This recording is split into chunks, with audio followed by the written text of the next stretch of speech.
Makanya sering di zaman penjajahan ada kata-kata pribumi dan anjing tidak boleh masuk. Itu bukan hanya omongan halusinasi, tetapi dapat dibuktikan oleh dokumen-dokumen sejarah. Dan itulah yang menjadikan kita hari ini masih banyak bermental-mental inlander.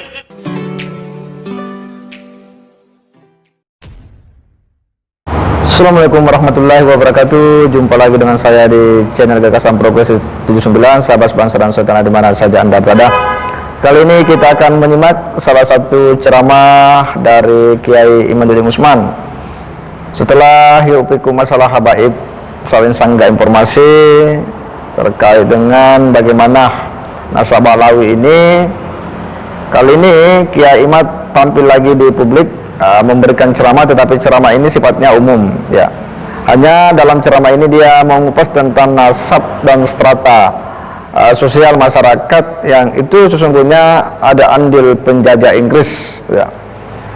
Situasi itu memang telah menjadi sebuah kelas-kelas sosial di Indonesia sejak zaman penjajahan, dan sepertinya bahwa situasi itu masih mempengaruhi memori kolektif masyarakat kita, masih menjangkiti ya cara bersikap dan karakter masyarakat pribumi yang selalu merasa dirinya itu ya, mungkin karena dulu penjajah Belanda itu menempatkan kelas pribumi itu sebagai kelas 3. Kelas Eropa itu kelas 1, kemudian kelas 2 itu Arab, India, Cina. Nah, kelas pribumi ini adalah kelas 3. Itu yang kemudian berlangsung begitu lama, dan begitu kemudian Indonesia merdeka situasi itu berubah. Tetapi efek-efek ekses sosialnya, psikologi itu sepertinya memang masih menjadi sesuatu yang selalu menghantui dan membayangi kita. Dan inilah yang kemudian dikupas oleh Kiai Imaduddin Usman. Seperti apa ulasannya, kita simak sama-sama. Assalamualaikum warahmatullahi wabarakatuh.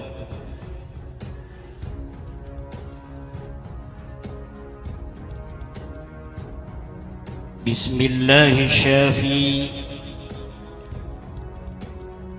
Bismillahirkafi. Bismillahirwafi. Bismillahi rabbis samawati wal ardi. Bismillahilladzi la yadurru ma'asmihi syai'un fis samawati.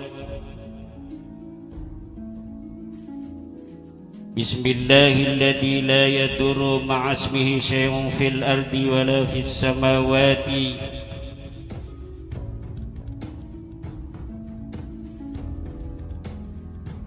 Alhamdulillah,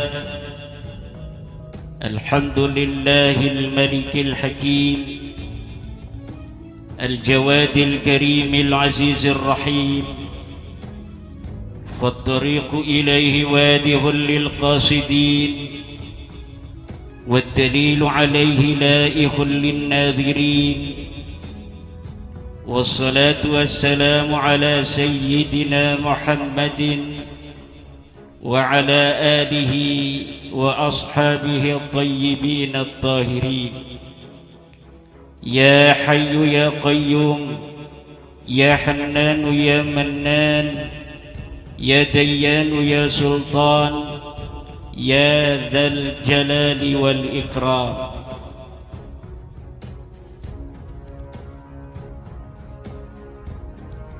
أما بعد، فيا أيها الفضلاء، حضرات المكرمين، وبالخصوص العالم الفاضل صاحب الفضيلة خادم المعهد رياض الفلاح Abah Kiai Ja'far Shadiq beserta seluruh keluarga besar Pondok Pesantren Riyadul Huda, para kiai, para ulama, wabil khusus Ketua PCNU Kabupaten Majalengka, Rais Syuriah Majalengka, Ketua GP Ansor Majalengka, Ketua RMI Majalengka,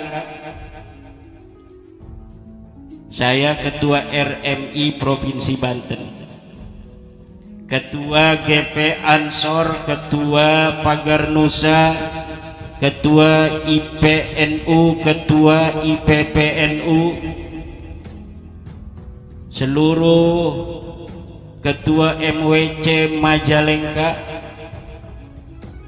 Ketua Ranting NU Majalengka, para hadirin dan hadirat, Nahdliyin dan Nahdliyat, wali santri dan santri Pondok Pesantren Riyadul Huda rahimakumullah. Saya disclaimer dulu bahwa saya berceramah akan menggunakan bahasa Indonesia. Walaupun saya katanya masih ada terah dari Sunda Sumedang, tapi tinggal di Banten Utara. Banten Utara itu ngomongnya bahasa Jawa. Dulu orang Demak, orang Cirebon mengiringi Sunan Gunung Jati Syarif Hidayatullah Sultan Maulana Hasanuddin, kemudian punya istri orang-orang Sunda di sana, berkembang biak tapi bahasanya tidak hilang bahasa Jawa. Nanti tahun 1600-an datang dari Sumedang Pangeran Arya Wangsakara, cucu Pangeran Santri dari Sumedang, punya istri di sana di Banten Utara, kemudian beranak pinak, menikah dengan Ratu Maimunah, cucu dari Sultan Maulana Hasanuddin Banten. Hari ini sekitar 3 juta penduduk Banten menggunakan bahasa Jawa yang ada di Banten Utara, mulai dari Bojonegara, Kasemen, Bontang, Tirtayasa, Tanara, Gresik, Ronjo sampai di Mau. Dari mulai kota Cilegon, Kabupaten Serang, kota Serang, dan 7 kecamatan di Kabupaten Tangerang. Itu bahasanya bahasa Jawa. Bahasa Sunda, saya kalau ada orang ngomong Sunda, jangankan Sunda kasar, Sunda halus saja ngerti. Tapi kalau untuk ngomong saya takut salah, karena tidak biasa ngomong Sunda. Jengjowokannya jengjowokan Sunda. Ilmu-ilmu yang dikasih oleh nenek, bagaimana cara pakai peci, apa yang dibaca, semuanya bahasa Sunda. Tetapi kalau ngomong untuk ceramah saya takut salah, nanti malu. Karena kalau ngomong berbeda dengan menulis. Saya lebih suka menulis daripada ceramah. Karena saya pengangguran, dari pagi sampai siang itu pengangguran. Karena ngajar ngaji mulai habis sholat subuh hanya sampai jam 7. Kemudian anak-anak santri saya pada sekolah, saya tidak ngurus sekolahan.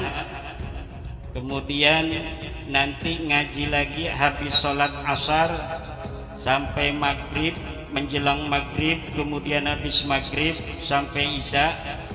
Saya istirahat, anak-anak santri ngaji dari isya sampai jam 9, istirahat, lalu mutalaah untuk pengajian saya besok, lalu istirahat.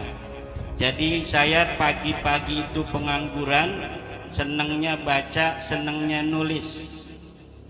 Maka kalau tadi dikatakan tulisan saya lumayan banyak karena pengangguran.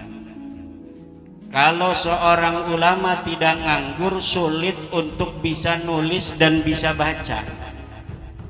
Kalau ulamanya jadi anggota DPR seperti bapak kita di sini, itu nggak ada waktu untuk nulis,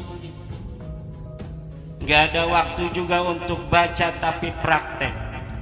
Tapi kalau pengangguran kayak saya, banyak baca dan banyak nulis. Saya lebih konsen nulis daripada ceramah. Makanya kadang di ceramah ada yang terlewat, di tulisan sulit untuk ada yang terlewat, karena ketika sebelum nulis kita pikirkan matang.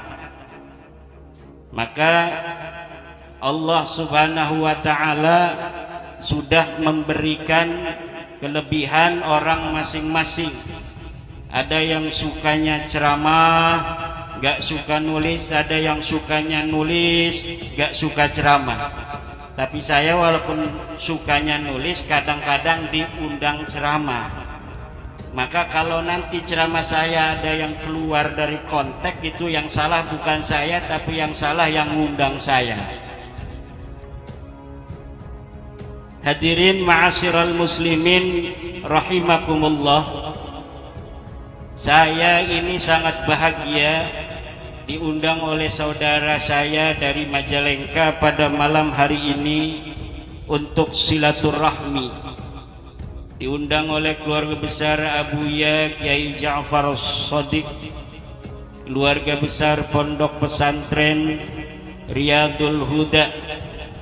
Ini adalah asa kagunturan madu, kahujanan menyan, kebahagiaan yang tiada tara dapat bersilaturahmi di Majalengka, yang katanya Majalengka dulu adalah mas kawin dari Prabu Gesan Ulun kepada Raja Cirebon dalam menikahi Nyai Ratu Harisbaya.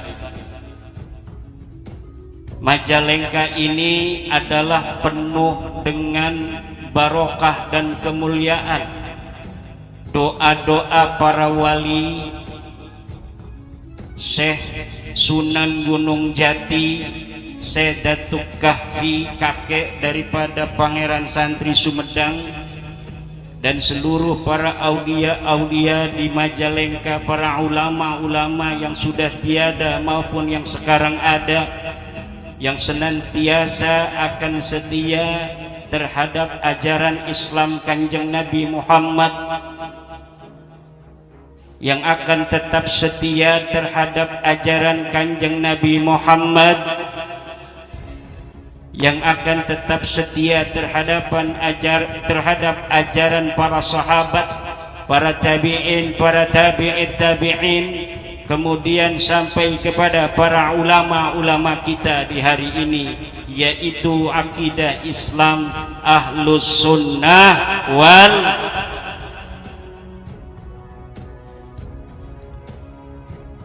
Pertama-tama marilah kita panjatkan puja dan puji kepada Allah, salawat dan salam kepada Rasulullah, kepada para istri-istri Rasulullah, kepada para anak-anak Rasulullah, pada cucu-cucu Rasulullah, dan seluruh ahlu bait Rasulullah.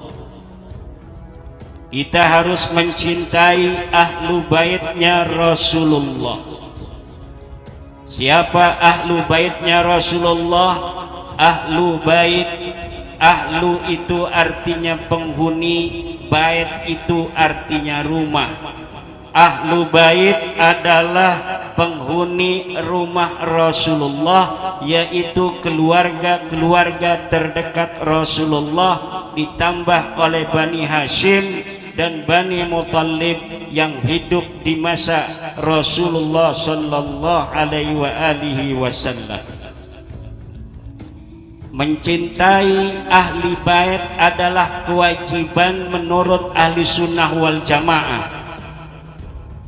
Belakangan ini saya dituduh tidak mencintai ahli bait, karena saya meneliti nasab dari para orang-orang yang mengaku sebagai keturunan Rasulullah.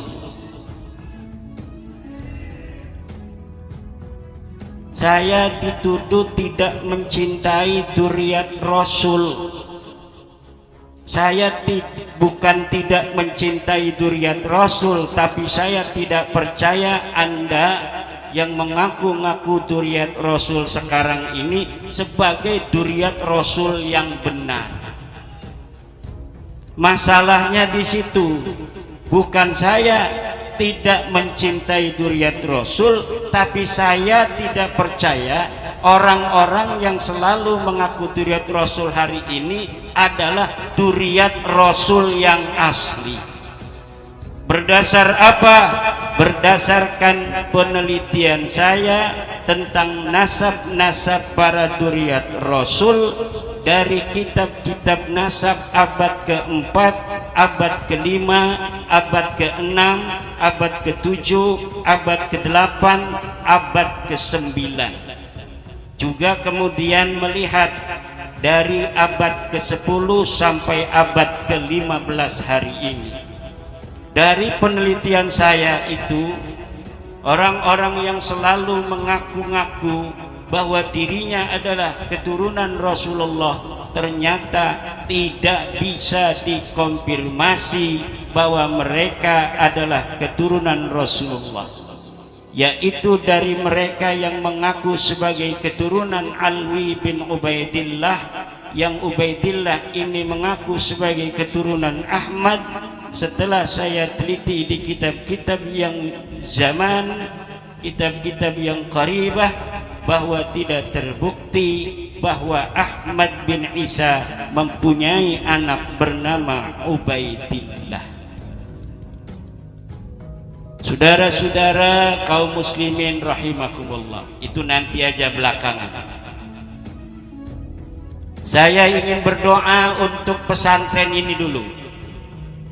Semoga pesantren Riyadul Huda akan berkembang terus sampai hari kiamat, membimbing manusia-manusia, membimbing umat Islam untuk menjaga iman kepada Allah, membimbing manusia untuk menjaga akidah Islam, membimbing masyarakat untuk tetap berada di jalan yang benar, jalan yang diridhai Allah, jalan yang diridhai oleh Rasulullah, jalan yang diridhai oleh para sahabat, oleh para tabi'in, oleh para tabi'it tabi'in, kemudian pada al-a'immah, kemudian para murid-murid al-a'immah, kemudian sampai kepada Abah Yai Ja'far Shadiq di hari ini. Saya doakan mudah-mudahan anak-anak santri ini akan menjelma menjadi pewaris-pewaris para nabi. Amin. Karena pewaris para nabi adalah para ulama yang hari ini jadi santri. Bukanlah pewaris nabi itu adalah yang mengaku keturunan dari para nabi, tetapi yang akan menjadi pewaris nabi adalah dia yang mengambil ilmu dari kanjeng Nabi besar Muhammad sallallahu alaihi wasallam. Santri itu adalah menjama'a baina iyyaka na'budu wa iyyaka nasta'in. Orang yang bukan hanya ibadah zahir kepada Allah, tetapi orang yang ibadah batin kepada Allah. Orang yang iyyaka na'budu juga iyyaka nasta'in. Ada orang yang iyyaka na'budu saja, salat, puasa, zakat, tapi batinnya kering daripada nilai-nilai iman dan ma'rifat billah. Ada orang yang iyyaka nasta'in saja, dia mengaji ilmu tasawuf, dia mengaji ilmu ma'rifat tentang zuhud, tentang wara, tapi dia meninggalkan daripada ibadah zahir, maka dia akan menjadi orang-orang yang zindik. Orang yang meninggalkan iyyaka na'budu, maka dia akan menjadi maghdub. orang-orang yang meninggalkan iyyaka nasta'in, dia akan menjadi orang yang dhalin. Maka untuk mendapatkan siratal mustaqim haruslah menjama'a bainahuma. Orang-orang yang iyyaka na'budu juga dia iyyaka nasta'in. Orang yang ibadah zahirnya kuat tetapi juga ibadah batinnya hebat, barulah dia mendapatkan ihdinas siratal mustaqim. Orang yang mendapat siratal mustaqim, syarat pertama harus iyyaka na'budu, kemudian dia juga harus iyyaka nasta'in. Santri sholat berjamaah oke, marhaban, yes, betul. Puasa oke, manakiban oke. Zakat yes, nanti kalau punya duit. Zikir malam juga iya. Baca Qur'annya rajin. Itulah namanya manjama'a baina iyyaka na'budu wa iyyaka nasta'in. Kalau sudah manjama'a bainahuma, maka Allah akan memberikan siratal mustaqim. Apa itu siratal mustaqim? Ajaran Allah yang benar bainal adyan, yaitu ajaran Islam. Lalu ketika dia sudah mendapatkan Islam, dia akan mendapatkan tariqun yang benar daripada taraik yang ada di dalam Islam. Apa tariq yang benar? Yang benar adalah as-sawadul a'zam. Apa itu as-sawadul a'zam? Golongan yang terbesar. Golongan terbesar hari ini adalah ahlus sunnah wal jamaah. Di mana itu ahlus sunnah wal jamaah? Di dunia. Untuk di Indonesia as-sawadul a'zam itu apa? As-sawadul a'zam di Indonesia adalah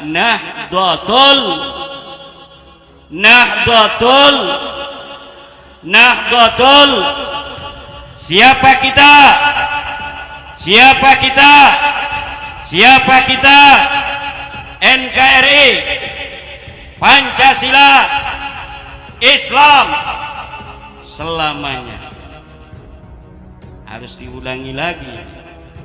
Siapa kita? Siapa kita? Siapa kita?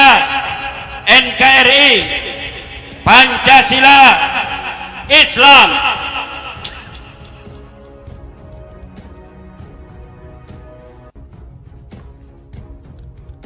Ajaran Islam yang hari ini ada di Indonesia adalah ajaran Islam yang dibawa oleh manusia-manusia bijaksana yang bukan hanya melihat zahirul asya tapi juga menginsafi bawatinuha. Bukan hanya melihat bagaimana zahir daripada beribadah kepada Allah, tetapi juga mengutamakan kebijaksanaan yang paripurna. Mereka itu siapa? Mereka adalah para wali songo. Wali songo membawa agama Islam ke Indonesia tanpa pertumpahan darah, tanpa adanya paksaan. Sesuatu yang tidak ada paksaan di sana kemudian diterima, maka sesuatu ini akan sulit untuk ditinggalkan. Kalau kita menerima sesuatu dengan paksaan, biasanya kalau pemaksanya ini tidak ada, maka sesuatu itu pun akan dicampakkan kembali. Tetapi para leluhur-leluhur kita membawa agama Islam ke Indonesia, dari mulai Aceh, Medan, kemudian ke Padang, Lampung, ke Banten, ke Jawa Barat, ke Majalengka, kemudian ke Bandung, ke Jawa Tengah, ke Jawa Timur, keliling Indonesia, semuanya dengan hikmah mahaliyah, yaitu kearifan lokal yang tetap dijaga. Sehingga kemudian Islam di Indonesia menjelma menjadi Islam yang penuh toleran. toleran terhadap orang yang masih mempunyai keyakinan yang berbeda dengan agama Islam. Keniscayaan kita sebagai bangsa Indonesia hari ini adalah bahwa selain kita umat Islam di Indonesia ini, kita bersama dengan saudara-saudara kita yang belum Islam. La ikraha fiddin, tidak ada pemaksaan lagi dalam beragama Islam. Siapa yang masih memiliki agama yang lain hari ini di Indonesia tidak boleh dipaksa untuk masuk Islam. Kalau dapat hidayah, alhamdulillah, tapi mereka tidak boleh diintimidasi, mereka tidak boleh dipaksa untuk mengikuti keyakinan kita agama Islam. Kita harus saling hormat menghormati, kita harus saling sayang menyayangi sebagai suatu bangsa Indo. Dan ketika kita merdeka, wahai para ansor yang lagi ngelamun, jaketnya keren, kantongnya kadang kosong. Keniscayaan Indonesia ketika diperdekakan adalah kita terdiri dari berbagai macam suku bangsa. Kita terdiri dari berbagai macam agama. Kita terdiri dari berbagai macam kebudayaan.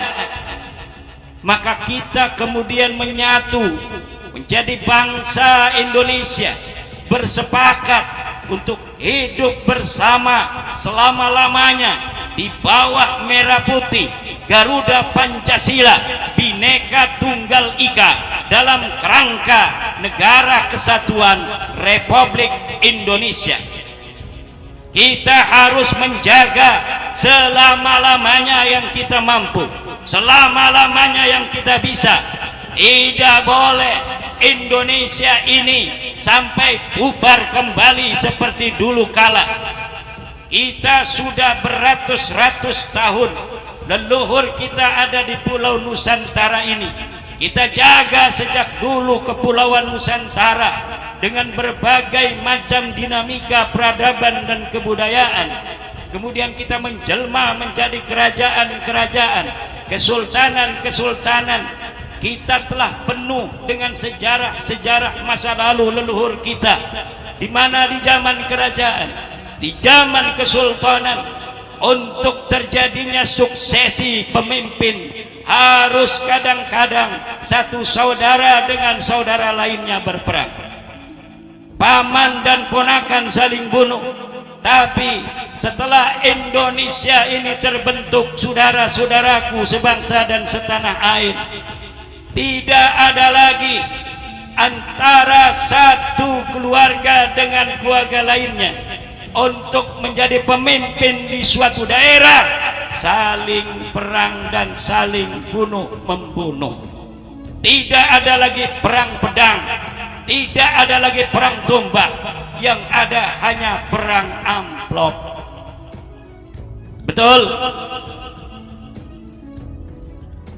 Itu saja oleh negara kita sudah dilarang. Walaupun dilarang, para calon punya gaya sendiri untuk tidak ketahuan. Tapi kalau kita berkaca di masa lalu, lebih parah.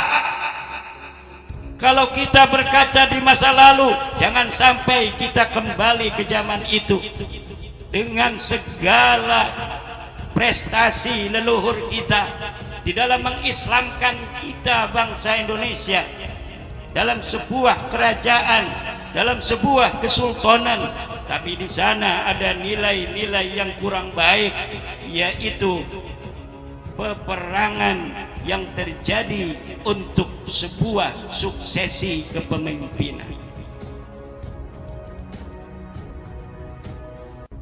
Lihat sejarah-sejarah Indonesia, lihat sejarah-sejarah kerajaan-kerajaan kita. Sekarang ada orang yang menawarkan agar kita kembali ke masa khilafah, Khilafah itu kerajaan yang seorang raja jika ia mati maka akan digantikan oleh anaknya. Walaupun yang digunakan adalah sistem Islam, tetapi di dalam suksesi seorang anak menggantikan ayahnya. Kemudian dia menjadi raja. Kadang-kadang antara satu anak dengan anak lainnya ingin jadi raja. Ini cari pendukung, ini cari pendukung. Akhirnya mereka berperang. Dan sejarah-sejarah kita dipenuhi peperangan itu bukan peperangan agama. Agama Islam ini dikembangkan dengan cinta. Namun ketika politik ada di sana, baru ada peperangan. Jadi yang membuat perang itu bukan agama, tetapi politik. Maka politik dan agama tidak boleh untuk dijadikan sebuah paket, di mana kadang-kadang orang tidak bisa membedakan apakah dia sedang bicara politik ataukah dia sedang bicara agama. Kadang-kadang bicaranya seperti agama tapi tujuannya politik semata. Ini yang sangat dikhawatirkan oleh para ulama-ulama Nahdlatul Ulama, di mana para kiai-kiai kita tanpa ada yang nyuruh ngajarin para santri, tidak ada SK dari camat. Kadang-kadang mau minta SK aja susah dari Kemenag, betul? Agar sesuai dengan aturan harus ada izin operasional, kita mengajukan diri, kadang-kadang 3 bulan baru jadi, betul? Tanpa adanya izin, tanpa ada yang nyuruh, para kiai-kiai ngajarin ngaji setiap malam kepada masyarakat seminggu sekali. Kadang kiainya yang ngajar, kiai juga yang bawa makanan dan kopi serta minuman lainnya, betul? Itulah keikhlasan yang diajarkan oleh para leluhur kita Auliyaut Tis'ah. Itulah yang diajarkan oleh para ulama-ulama kita masa lalu. Mereka banyak yang keturunan Rasulullah, tetapi mereka tidak pernah mengatakan sebagai keturunan Rasulullah. Mereka perdekakan bangsa Indonesia masa lalu sebelum ada Indonesia ini dari kekafiran. Kemudian mereka bersama-sama orang yang diperdekakan dari kekafiran itu membina umat itu menuju Allah tanpa ada kasta, menuju Allah tanpa merasa mereka lebih berjasa dari yang lainnya. Dilanjutkan oleh para ulama-ulama pelanjut mereka, yang kadang-kadang ulama pelanjut mereka itu adalah keturunan langsung dari para ulama-ulama Auliyaut Tis'ah itu. Namun kadang-kadang keturunannya pun tidak pernah mengatakan bahwa saya adalah keturunan dari Wali Songo. Untuk apa? Agar apa yang telah dilakukan oleh leluhur itu tidak dikotori kalau suatu masa, suatu ketika ada keturunannya yang manhajnya, cara hidupnya berbeda dengan orang-orang yang saleh. Kalau para bangsawan zaman dulu menyematkan gelarnya, kemudian para ulama-ulama zaman dulu yang keturunan Rasul menyematkan gelarnya, kemudian ada anaknya yang jadi supir angkot pakai gelar Syarif Sayyid Husain. Siapa itu? Syarif Husain. Apa kerjanya? Supir angkot. Kan kurang keren. Itulah yang dijaga oleh para ulama-ulama kita masa lalu. Dan juga yang demikian itu tidak sesuai dengan ajaran-ajaran Allah, tidak sesuai dengan ajaran-ajaran Al-Quran, tidak sesuai dengan ajaran-ajaran para ulama. Al-Quran mengatakan inna akramakum indallahi atqakum. Siapa orang yang paling mulia, dialah orang yang paling bertakwa. Tidak dilihat lagi siapa dia keturunannya ke atas, tidak dilihat lagi siapa dia ayahnya, dia siapa kakeknya, tapi yang dilihat siapa dia dengan prestasinya. Orang yang jadi kiai itu tidak mesti dia anak kiai. Siapa yang bisa jadi kiai? Dia yang mengambil ilmunya para kiai. Anak kiai tidak mau ngambil ilmu dari para kiai, maka dia tidak boleh untuk menganggap dirinya mempunyai peran terhadap agama ini. Apalagi dengan membawa nama-nama besar daripada kakek buyutnya, dia kemudian memanfaatkan itu untuk sekedar mencari sesuap nasi, untuk sekedar mencari uang, untuk sekedar mengisi kehidupan dengan membawa-bawa nama leluhur. Ini adalah sungguh memalukan leluhur-leluhur mereka. Dan inilah yang telah diajarkan oleh para guru-guru kita. Siapa dia yang berprestasi, dialah yang patut untuk dihormati. Santri siapa kemudian dia yang mau ngajar ngaji, dialah yang jadi kiai. Anak kiai nggak mau ngajar ngaji, nggak usah dihormatin. Nanti anak kiai nggak ada yang mau ngaji lama-lama. Turunan Nabi sudah sahih, turunan Nabi, tetapi dia tidak ngerti agama. Jangan dihormatin berlebihan, karena itu akan berbahaya bagi keturunan Rasulullah. Suatu masa, suatu ketika keturunan Rasulullah jadi bodoh semua karena mereka tetap dihormati walaupun tidak berilmu. Ini ajaran-ajaran yang tidak tepat, akan memalukan Rasulullah di akhirat kelak, di mana anak keturunannya bodoh-bodoh. Kenapa? Karena hanya mengandalkan nasab saja. Bahkan banyak yang disclaimer, saya turunan Rasulullah, di dalam tubuh saya ada darah Rasulullah. Siapa yang menghormati saya sama dengan menghormati Rasulullah. Siapa yang membenci saya sama dengan membenci Rasulullah. Kalaulah saya berbuat baik, ikuti. Kalau saya berbuat jelek, jeleknya jangan diikuti. Tetapi zat sayanya harus tetap dihormati dan dimuliakan, karena di dalam diri saya, zat saya, ada darahnya Rasulullah. Ini ajaran-ajaran sesat. Bahkan istri-istri Nabi dikatakan dalam Al-Quran, kalau mereka berbuat yang tidak baik, maka dosanya 2 kali lipat. Wa ulhiqa bihinna man intasaba ilaihi sallallahu alaihi wa alihi wasallam min ahlihi ghairihinna wa min durriyatihi sallallahu alaihi wa alihi wasallam. Hadirin ma'asyiral muslimin rahimakumullah. Inilah pada malam hari ini saya hadir memenuhi undangan Abah Yai Ja'far Shadiq. Selain untuk bersilaturahmi, juga ingin mengajak kita semua untuk bersama-sama membawa umat ini menuju dalil, bukan menuju doktrin. Bahkan haram bagi para santri, para kiai yang sudah balagha rutbatal ijtihad, dia sudah bisa membaca kitab, dia sudah bisa membaca ilmu qawaid, bagaimana istimbat, kemudian di dalam agama dia masih bertaklid kepada orang lain tanpa mau meneliti tentang apa saja, tentang agama, tentang doktrin-doktrin seperti tadi. Kita tidak boleh bertaklid, tetapi harus mengistimbati dengan dalil.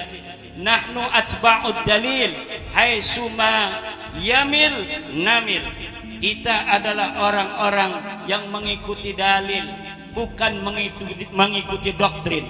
Kemana saja dalil menuju, disitulah kita harus menuju. Ini yang diajarkan oleh para guru-guru kita. dengan sanad yang tasalsul sampai kepada Rasulullah Muhammad sallallahu alaihi wa alihi wasallam. Kalau kita beragama tanpa sanad, maka seluruh orang bisa berkata apa saja. Laulal isnadu laqala man syaa ma syaa. Kalaulah tidak ada sanad, maka siapa saja bisa berkata apa saja. Hadis, kalau tidak ada sanad, maka siapa saja bisa bikin hadis palsu. Hari ini 1442 Hijriah, 1444 Hijriah, anak Presiden Jokowi siapa? Kaesang dan Gibran, dua.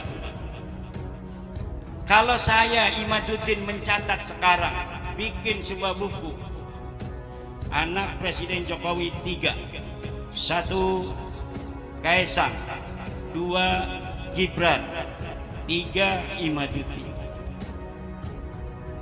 Kalau sekarang saya katakan, pasti ketahuan saya bohong, betul. Tapi kalau buku ini saya taruh di dalam sebuah peti besi, kemudian saya gembok, saya merekin, dibuka tahun 2500 Masehi.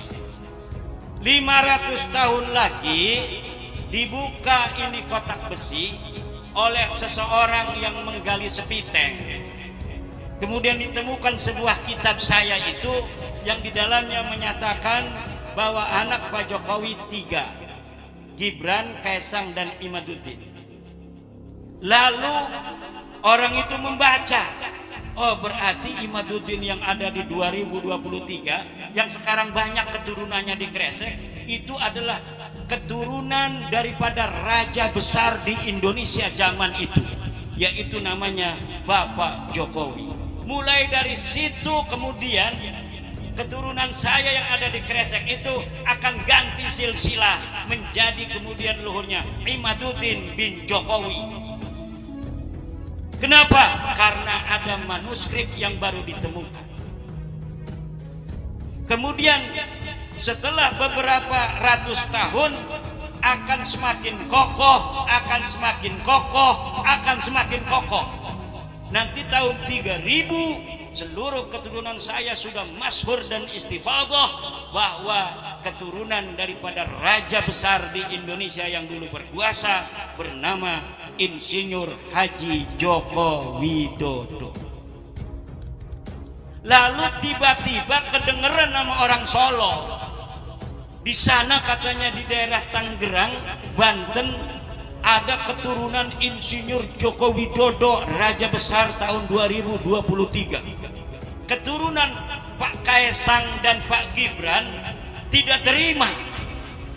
500 tahun yang lalu sudah dicatat oleh Bapak Jokowi di dalam bukunya, dan ini ada manuskripnya berupa kartu keluarga dari Dukcapil, bahwa anaknya Pak Jokowi cuma 2, yang laki-laki yaitu Gibran dan Kaesang. Kemudian ributlah ini tahun 3000 karena keturunan saya juga sudah masyhur di Tangerang sebagai keturunan daripada raja besar Indonesia Bapak Joko Widodo. Kenapa saya bilang itu raja besar? Karena siapa saja yang jadi presiden Indonesia hari ini lebih besar daripada Hayam Wuruk, saudara. Lebih besar kekuasaannya daripada Sunan Gunung Jati, lebih besar kekuasaannya daripada Raden Patah Demak, lebih besar kekuasaannya daripada Raden Wijaya, lebih besar kekuasaannya daripada Raja Aceh. Karena Indonesia ini adalah menjadi pemersatu seluruh kerajaan-kerajaan besar yang dulu ada di Nusantara, sekarang menjadi Indonesia. Jangan gegabah menjadi anak presiden Indonesia karena dia merupakan raja besar. Bangga dong. Nanti keturunan saya itu yang sudah ada manuskrip bahwa mereka adalah keturunan daripada Bapak Joko Widodo itu. Tetapi ketika ada yang membatalkan dari Solo keturunan Bapak Jokowi, bahwa dalam manuskrip asli keluarga Pak Jokowi yang ada di Solo tidak ada anak Pak Jokowi namanya Imaduddin. Apa yang akan terjadi?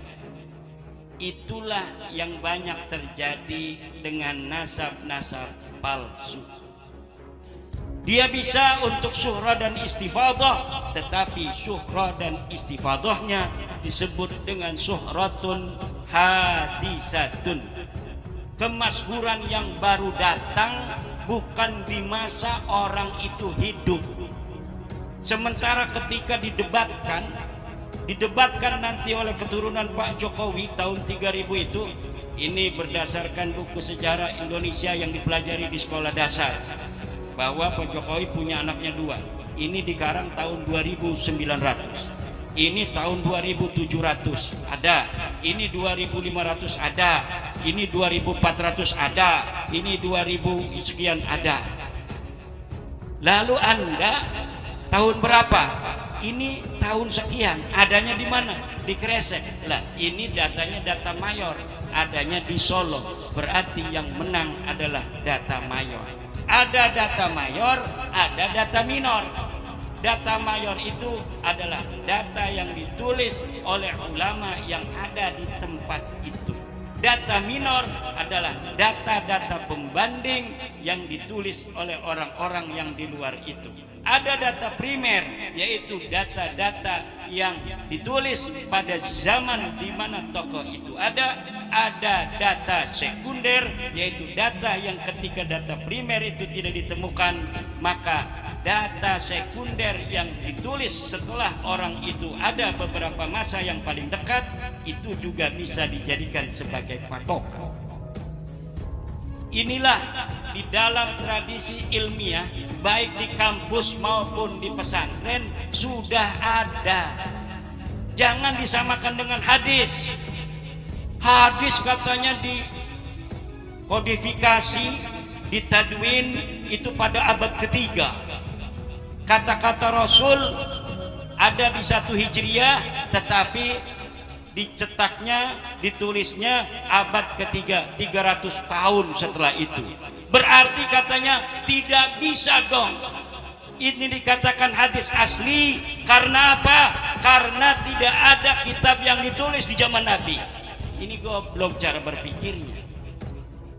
Hadis itu diriwayatkan oleh seorang guru kepada muridnya, dari seorang murid kepada muridnya lagi, dari seorang murid kepada muridnya lagi.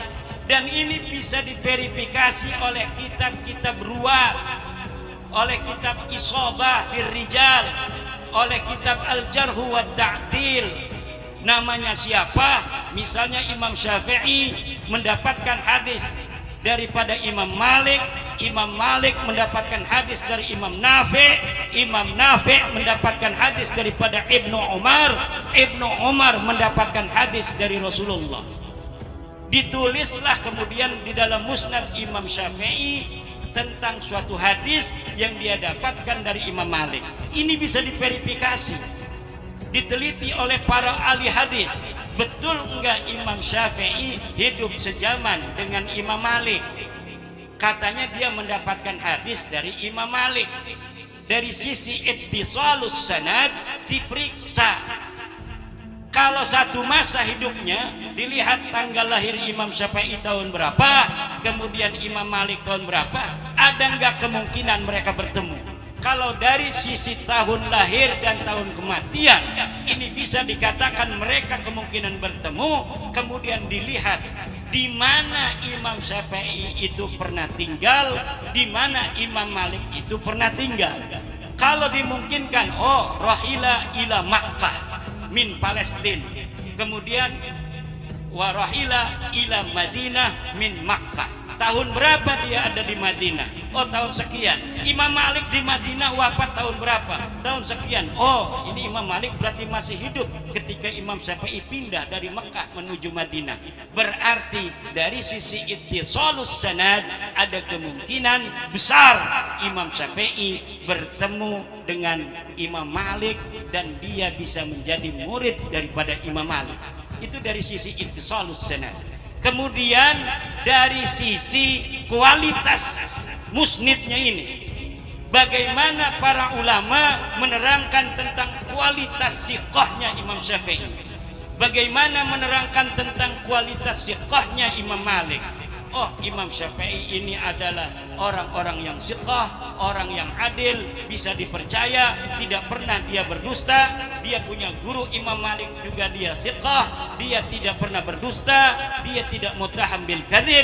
Maka berarti antara Imam Syafi'i menerima dari Imam Malik ini adalah sahih. Sahih min haisul isnad wa sahih min haisul ruwat. Kemudian dari Imam Malik, benar gak Imam Malik ini pernah bertemu dengan Imam Nafi'? Diteliti di kitab-kitab yang lain, dalam kitab-kitab sirah, dalam kitab-kitab tarajim, dalam kitab-kitab rihalat, perpindahan-perpindahan, dalam kitab-kitab qabail. Ini diteliti satu persatu. Kemudian dikatakanlah oleh ulama, ini hadis sahih. Kalau misalnya ada orang ternyata dia ini bertemu, tetapi dia pernah berdusta, disaksikan oleh orang dan dapat dibuktikan kedustaannya, maka kemudian dia disebut oleh ulama ahli jarh wa ta'dil kadzdzab atau muttaham bil kadzib. Maka hadisnya turun derajatnya, walaupun ittisal sanadnya, tetapi dia kemudian menjadi dhaif. Apakah ketika kita mendhaifkan hadis, mengatakan hadis ini munqati, adalah kita menyakiti Rasulullah? Tidak. Ini namanya kita sedang membersihkan hadis-hadis Rasul daripada hadis-hadis palsu. Ini besar loh nama Rasulullah. Katanya Rasulullah berkata demikian. Benar nggak Rasulullah berkata demikian? Bisa diverifikasi oleh kita. Ditahrij hadisnya, an-nadhafatu minal iman, hadis Rasulullah katanya. Kemudian kita verifikasi di kitab apa dia ada. Setelah kita verifikasi di kitabnya, siapa ahli rawinya, dikatakan rawinya A, B, C, D, E, F sampai kepada Rasulullah. Kita teliti satu persatu. Dia mengatakan haddatsana Malik, haddatsana Nafi'. Betul enggak Imam Malik ini bertemu dengan Imam Nafi'? Betul nggak Nafi ini kemudian bertemu dengan Ibnu Umar dan selanjutnya dan selanjutnya? Jadi perawinya, sanadnya orang. Kalau nasab, sanadnya apa? Sanadnya kitab. Jadi perawinya adalah kitab. Apabila sekarang ada orang yang mengatakan mereka adalah keturunan Rasul, harus diverifikasi di kitab-kitab yang ada di setiap kurun, di kitab-kitab yang ada di setiap abad. Banyak sekali dalam satu abad ditulis kitab-kitab nasab. Kemudian pengakuan ini kita verifikasi. Dia mengaku ini Ubaidillah anaknya Ahmad, misal, maka kemudian kita verifikasi Ahmad ini lahir tahun berapa, wafat tahun berapa. Ketika kita mengetahui tahun wafatnya, kemudian kita verifikasi di kitab yang sama abadnya. Kenapa yang dipentingkan adalah tahun wafatnya? Karena kadang-kadang ketika ditulis sebuah kitab, dia masih hidup, ditulis anaknya cuma 3, tapi kemudian setelah itu kitab sudah dicetak, dia nikah lagi, punya anak baru, tidak tercatat di dalam kitab yang sudah ditulis. Maka lihat kitab-kitab yang ada setelah orang itu meninggal untuk memverifikasi apakah kitab yang ditulis ketika dia masih hidup dengan kitab yang ditulis dia setelah tiada, apakah sama atau ada tambahan. Ketika sudah diketahui bahwa tidak ada tambahan dari abad keempat, abad kelima, abad keenam, abad ketujuh, abad ke-8, semuanya sepakat tidak ada orang yang bernama Ubaidillah. Lalu di abad 9 ada orang namanya anaknya Ahmad Ubaidillah. Berarti ini ketahuan bahwa ini adalah dakhilun da'iyun. Ini adalah penyusup yang mengaku-ngaku. Itu bisa diverifikasi daripada kitab-kitab al-qadimah. Hadis Sekarang yang ada di kita hadis Bukhari itu dicetak abad ketiga Hijriah, tapi sebelumnya itu sudah ada perawi-perawinya sampai kepada Rasulullah, dan disebutkan ini rawinya anu, rawinya anu, rawinya anu, diteliti dalam kitab-kitab tentang nama-nama, kemudian orang ini siqah, maka itu sudah cukup. Tapi kalau nasab tidak ada perawinya. Perawinya siapa? Perawinya kitab-kitab. Kalau tidak ada di kitab-kitab itu berarti pengakuan itu tidak berdasar. Orang yang mengaku keturunan Raja Pajajaran, Prabu Siliwangi, harus ada manuskripnya. Bisa jadi orang sini kalau dites DNA semuanya Prabu Siliwangi, tapi kalau misalnya tidak ada manuskrip silsilahnya, nanti sudah ketahuan Prabu Siliwangi, saya cucu Prabu Siliwangi. Mana buktinya? Tidak ada, hanya tes DNA cucu Prabu Siliwangi. Ini tidak bisa ditulis dalam kitab sejarah. Nanti dia langsung binnya bin Siliwangi. Maka tetap harus ada nasab dan sajarah.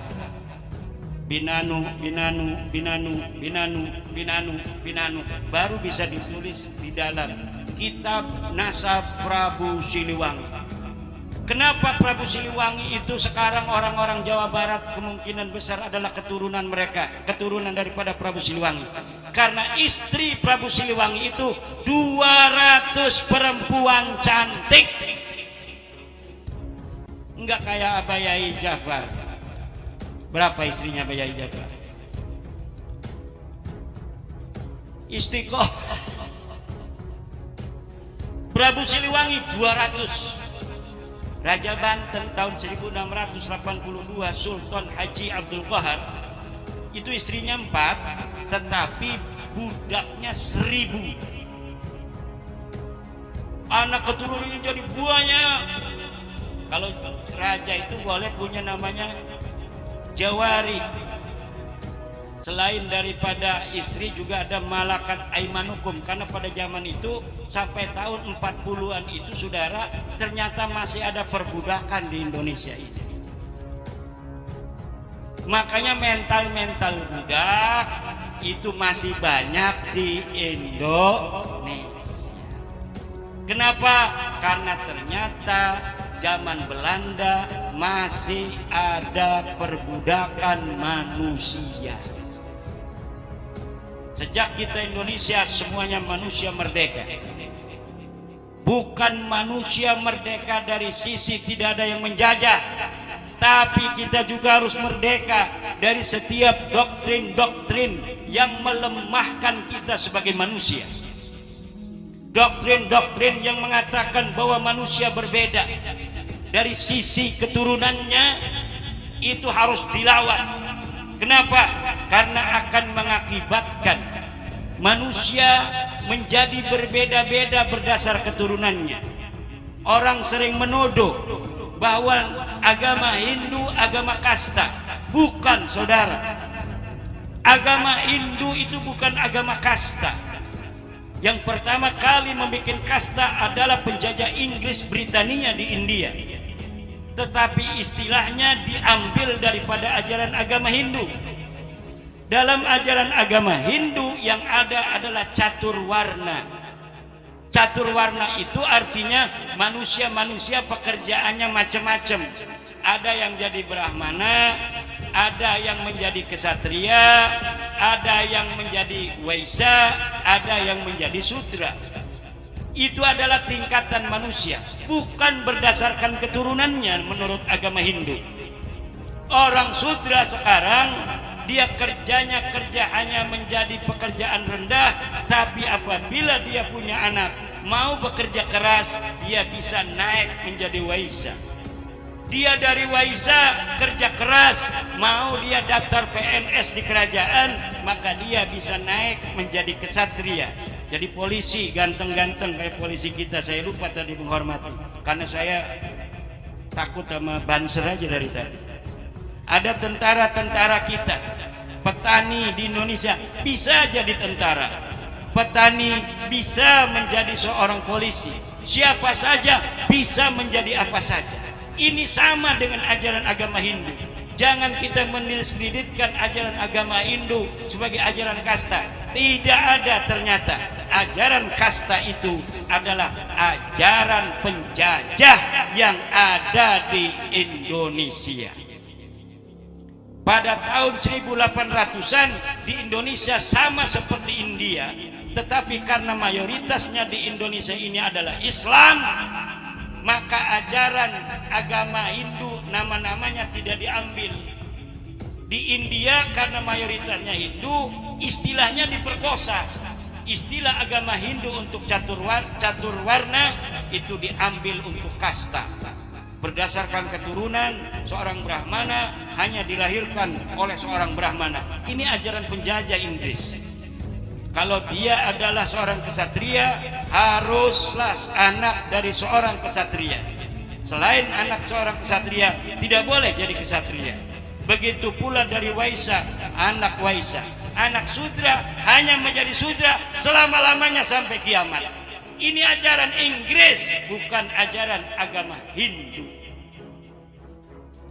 Ajaran agama Hindu diambil oleh penjajah untuk pembodohan kepada para orang-orang yang dijajah di India. Di Indonesia 3. Kasta pertama adalah kasta Eropa. Siapa saja yang lahir dengan rambutnya pirang, kulitnya bule, maka dia menjadi kasta pertama yang mendapatkan privilege dari Belanda. Kasta kedua adalah orang Arab, orang India, orang Cina. Siapa saja yang terlahir dari orang Arab, orang Cina, orang India mendapatkan kasta kedua.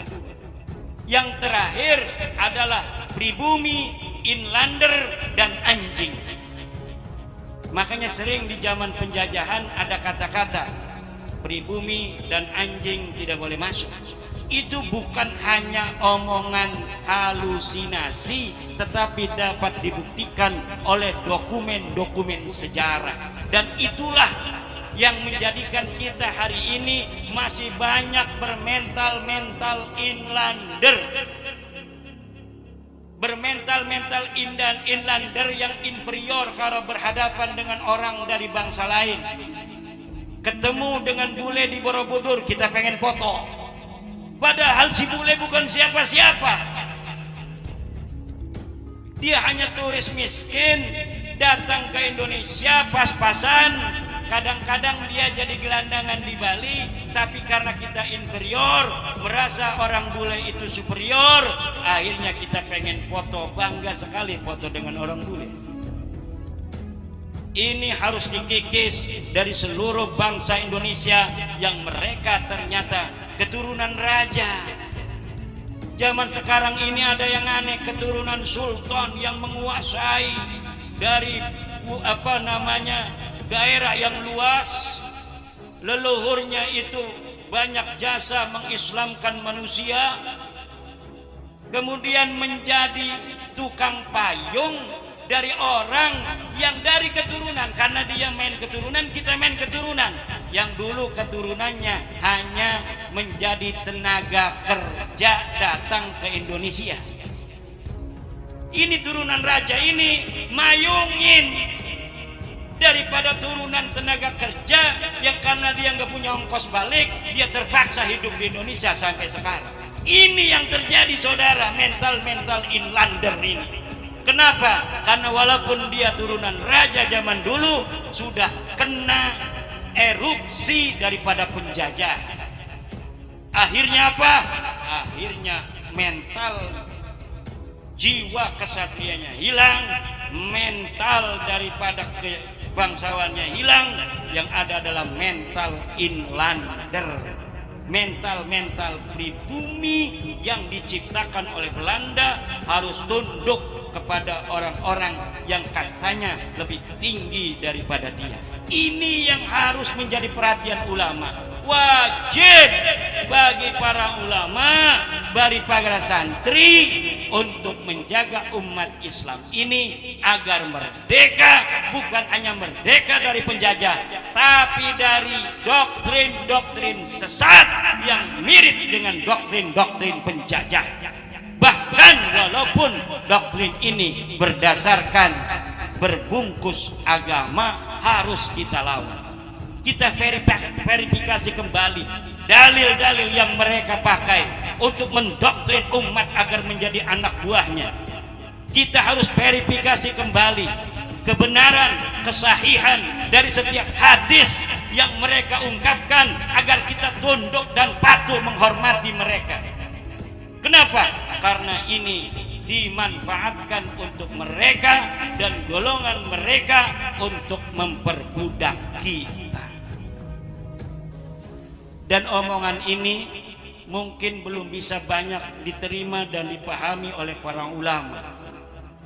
Dan saya memohon para ulama untuk beristikharah, kemudian merenung, ngambil kitab, kemudian memverifikasi setiap dalil-dalil yang berkaitan dengan apa yang telah saya sebutkan, lalu ambil kesimpulan.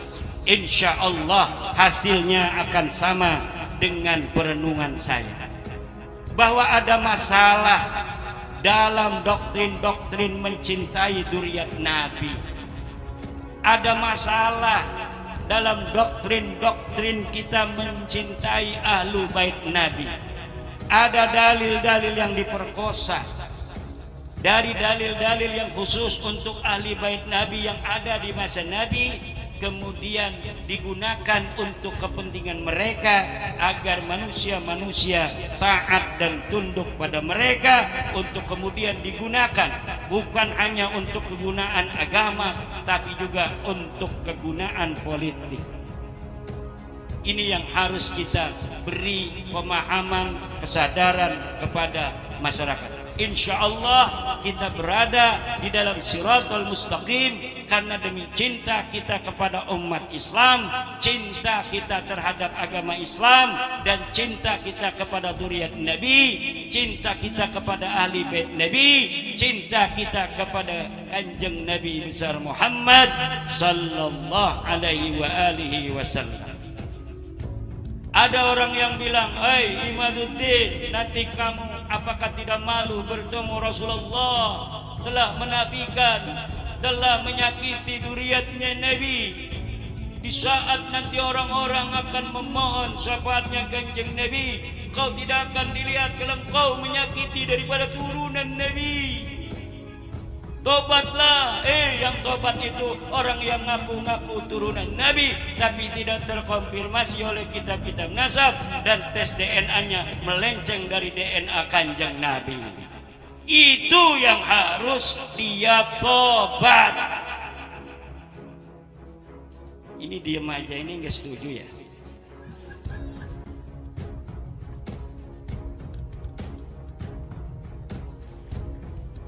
Ini udah malam juga. Kata ibu-ibu, kok ceramahnya nggak ada lucu-lucunya? Saya nggak bisa ceramah lucu, Bu. Kita sekarang ceramahnya harus serius sedikit. Orang NU nggak kuat biasanya, sebenarnya nggak lucu-lucu tuh nggak kuat.